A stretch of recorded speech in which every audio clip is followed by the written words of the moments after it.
Hello, welcome po muli sa aking YouTube channel, Shiptor. So ngayon po magluluto po ako ng fried chicken sa aking Skillet Salad Master. So quick fried chicken, so mabilisan lang to. So dito ko lulutuin sa aking Salad Master. So please like, share, and subscribe sa aking YouTube channel para lagi kayong updated sa aking mga video na pinopost. Dahil po ang aking channel is for charity. So that time po na sumatawag kay YouTube, lahat po ng kikitain ko ay ibibigay ko sa Kawang Gawa. So nawa patuloy niya akong suportahan at i-follow. So ito yung aking Skillet Salad Master. So ito yung sinet ko muna sa 230 Celsius. At to make sure na ang aking skillet is ready na, iti-test natin yan. So lalagyan natin ng cold water. Ayan. So sabihin, ready na siya. Makikita niyo yung mga nagbubuo-buong tubig. Ayan. So ready na siya. Ilalagay ko yung aking chicken. Ayan. So ayan. So pwede kong timplahan ito. Pwede nang hindi. Pero lalagyan ko lang siya ng black pepper. Ayan.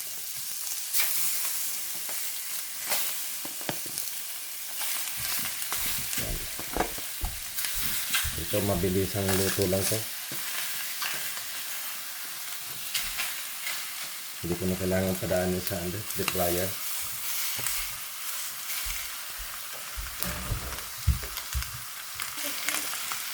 So lalagyan ko lang siya ng black pepper.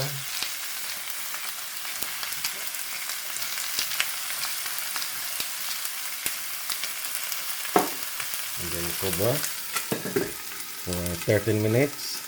So mamaya 13 minutes din both side. So ayan, after 13 minutes, i-turn na natin sa kabilang side.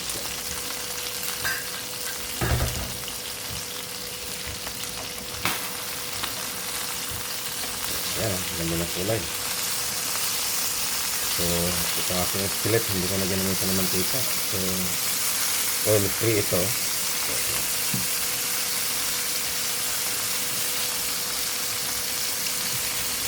Dumikit yung skin nila.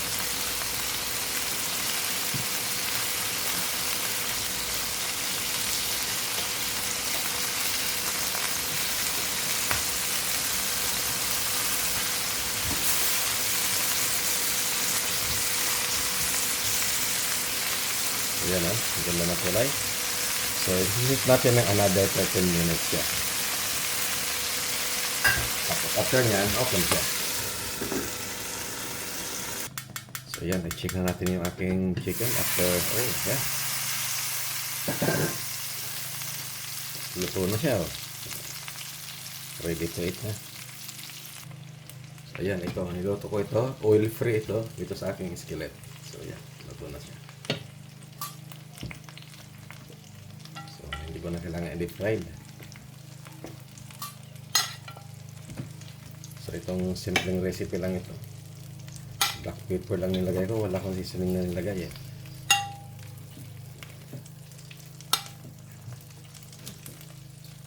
Ayan, ang ganda.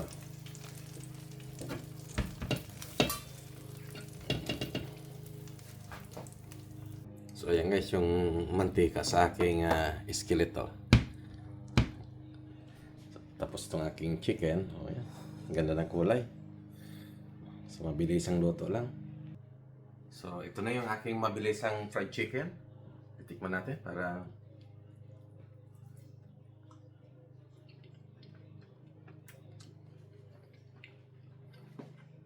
delicious.